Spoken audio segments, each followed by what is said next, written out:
महंगाई के सताए अवाम के लिए अच्छी खबर। नवाज शरीफ ने बिजली पर 14 रुपए रिलीफ देने का ऐलान कर दिया।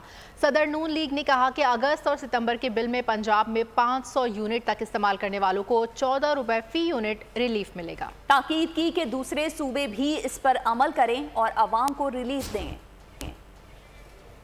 महंगाई के सताए अवाम के लिए अच्छी खबर आ गई है। नवाज शरीफ ने बिजली पर 14 रुपए रिलीफ देने का ऐलान कर दिया। सदर नून लीग ने कहा कि अगस्त और सितंबर के बिल में पंजाब में 500 यूनिट तक इस्तेमाल करने वालों को 14 रुपए फी यूनिट रिलीफ मिलेगा।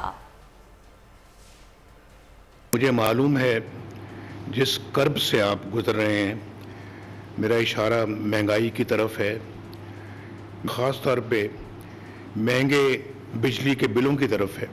इसलिए इन्होंने अगस्त और सितंबर के महीनों में बिलों में फौरी रिलीफ फ्राहम करने की कोशिश की है, जो कि इंशाअल्लाह